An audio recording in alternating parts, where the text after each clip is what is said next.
besides, I'd much rather hear Eli's number 6 personally than whatever Well, you have to say about me. yeah, number 6 was Jurgen Locadia for me. And it's Nice. you mentioned how he was as high as 6 for you. He is my 6, and I had very high expectations for him coming in. Sure, there was the COVID year, and I didn't really take that into consideration just because he was there for quite some time. He had a very high price tag, wasn't it like 13 million or something? I'm just going off the top of my head. I don't have the numbers here. Um, The the move for him, yeah, it was something around there. Yeah, it was close. Yeah, that's a hefty price tag, especially for a quote unquote, kind of a smaller market team. And he was supposed to, take over that club. And like you mentioned, he was paid like a Joseph Martinez. And you expect, some sort of production from him. Maybe it was the players around him and he needed better players around him to help him. But, I feel like he scored one really good goal against the Red Bulls, no offense to you guys, and then dipped, So that's kind of what I think about. And he was a player that, I was very high on. I thought he was going to be like the best striker in the league, especially getting him at his age too, because he was like Yeah. 25, 26 at the time. So that's why he's number 6 for me. Yep, that's totally fair. Adam's smiling somewhere in DC. He's very happy with that He's one. being validated right now. He is. He's like, I was right. I said it. So the reason this is a joke, I guess we could fill people in for some of the newer listeners as we gain them in the Messi era. Back in season 1, we had done worst signings for each team, not necessarily designated players, but worst signings overall. FCC had been existent for 4 months. And he's like, Jurgen Locadia is the biggest bust in MLS history. We're like, dude, what are you talking about? And to this day, he's like, I told you. I'm like, we're not saying you're wrong, but you called it before he like played more than 5 games. Like you got lucky. So he likes to live on that one there. I'll jump in at 6 here. I've got a bit of maybe a controversial one. I put Jermaine Defoe at 6 from TFC. So here's why. Toronto were in this like mode. They're like, all right, we're gonna get ourselves really good. We're gonna start buying players. We got Michael Bradley in. We're looking at Jermaine Defoe. And then after that, of course, came Altidore and then Giovinco. But at this time, they were looking at the big name signings to make their team a bit better. They threw $6 million a year at him on the same level as David Beckham. And they paid a $9 million transfer fee. Which, of course, that expectation from money alone expects you to be a top 5 player in history, not just the year that they got. His salary was 5th largest on the list that I looked at, and a top 10 transfer fee as well.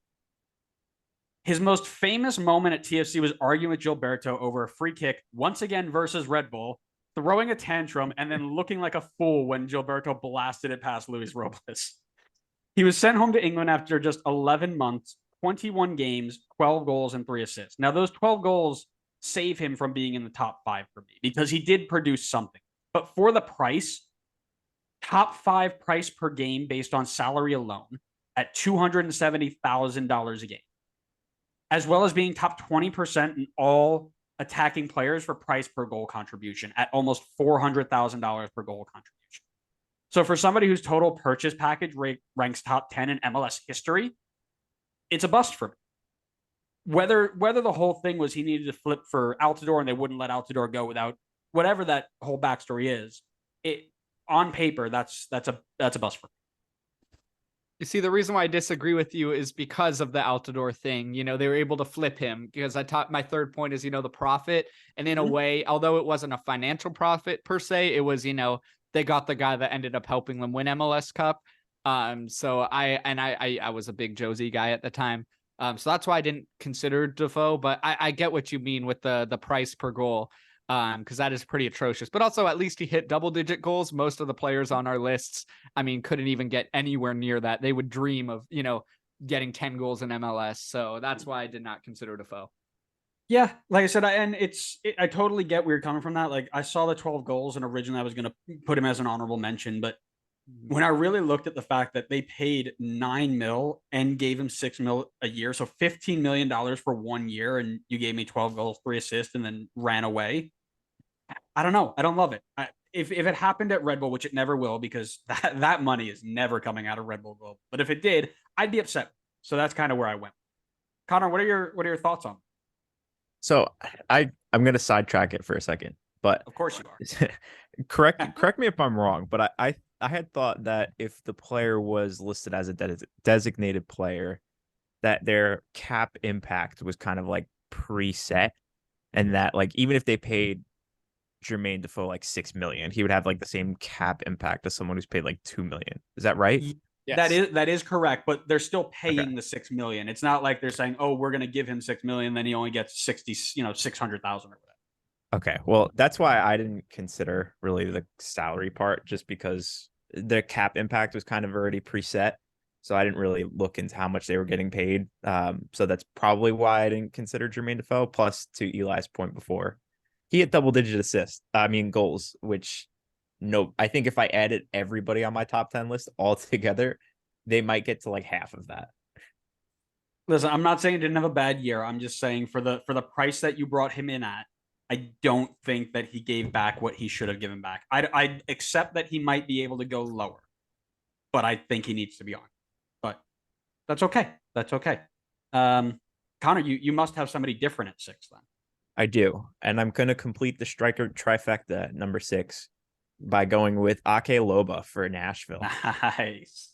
The fee was outrageous, 6.18 million euros, I believe, and only 3 goal contributions to show for.